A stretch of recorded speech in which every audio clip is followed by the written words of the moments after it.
दोस्तों, मध्य प्रदेश के एक नज़र में इस अंक में आपके सामने हम लेकर आए हैं मध्य भारत मध्य प्रदेश की रियासतें जिन्हें नवंबर 1956 में नवगठित मध्य प्रदेश में शामिल किया गया था। वह कौन कौन सी रियासतें हैं जिनको शामिल किया गया था, उनके बारे में हम देखते हैं। दोस्तों, मध्य भारत की रियासतें जिसकी राजधानी ग्वालियर और इंदौर थी, इसको कौन कौन सी थी जिसमें देख लेते हैं। अलीराजपुर शामिल करे गए हैं, बड़वानी है, देवास सीनियर जूनियर, धार, ग्वालियर, इंदौर, जावरा, रतलाम, सैलाना, सीतामऊ, जोबट, काठीवाड़ा, कुरबाई, नरसिंहगढ़, पिपलौदा, मोहम्मदगढ़, पठारी, अटवार, राजगढ़, झाबुआ, खिलचीपुर, जमानिया, नीमखेड़ा, खनिया, धाना, दतिया। यह जो मध्य भारत की रियासतें थीं, इनको हमने मध्य प्रदेश में शामिल करे हैं।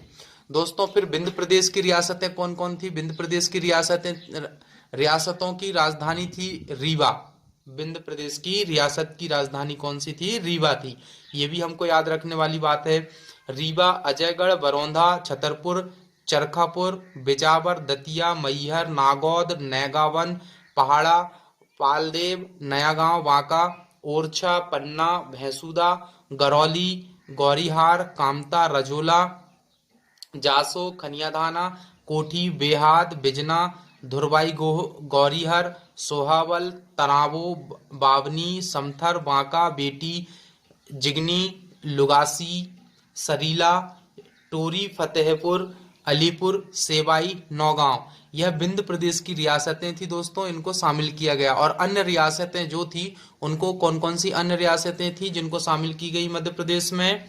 बस्तर थी, चांग बखार थी, छुई खदान थी, जसपुर थी, कांकेर थी, कवर्धा थी, खैरागढ़ थी, कोरिया थी, राजनांदगांव थी, रायगढ़ थी, शक्ति, सारंगढ़, उदयपुर, सरगुजा, मकड़ाई, जिसको हरदा कहते हैं। दोस्तों, ये सारी रियासतें जो शामिल की गई थी, उस समय छत्तीसगढ़ भी हमारे मध्य प्रदेश में शामिल था 1956 में। छत्तीसगढ़ और मध्य प्रदेश को सन 2000 में अलग किया गया है।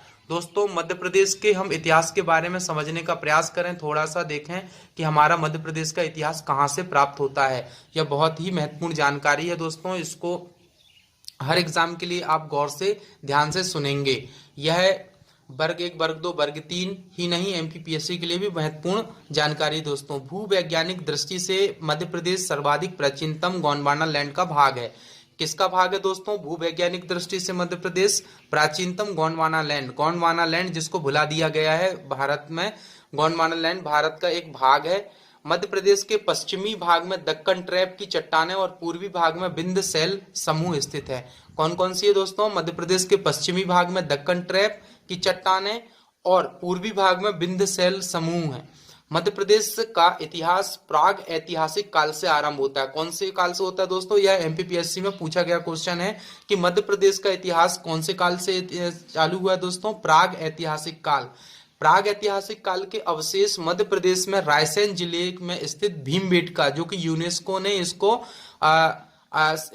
भीमबेटका को पर्यटन स्थल के बारे में घोषित कर दिया गया है कि गुफाओं में एवं सागर के निकट की पहाड़ियों के शैल चित्रों तथा घनेरा, नेमावर, मेजावड़ी, महोबर, देहगांव, हांडिया के अतिरिक्त कबरा, पचमढ़ी और देहगांव से प्राप्त होते हैं। यहाँ के जो शैल चित्रों से लिया गया है दोस्तों। ताम्रपाषाण संस्कृति के प्रमाण, ताम्रपाषाण संस्कृति के प्रमाण भी मिले हैं दोस्तों। यहाँ पे महेश्वर, मध्य प्रदेश में महेश्वर नेवदा टोली से मिलता है। यह क्षेत्र नर्मदा घाटी में स्थित है। इन स्थानों पर खुदाई में ताम्रपाषाण कालीन संस्कृति के अवशेष मिले हैं। वैदिक काल में मध्य प्रदेश का उल्लेख दक्षिणापथ और रैवोत्तर के रूप में किया गया है। किसके रूप में किया गया दोस्तों? दक्षिणापथ और रैवोत्तर के रूप में हमने वैदिक काल में मध्य प्रदेश का नाम आता है। महर्षि अगस्त्य थे, उनके नेतृत्व में यदु नामक कबीला यहाँ पर आकर बसा था। कौन सा आया था दोस्तों?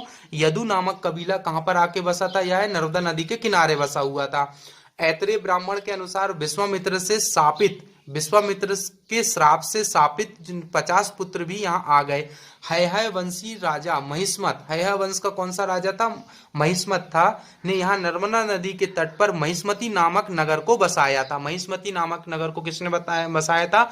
महिष्मत ने बसाया था मित्रों। महाकाव्य काल में महाकाव्य काल में यादव वंशीय राजा मधु का उल्लेख मिलता है यहाँ पे। और राजा मधु अयोध्या के शासक दशरथ के समकालीन थे।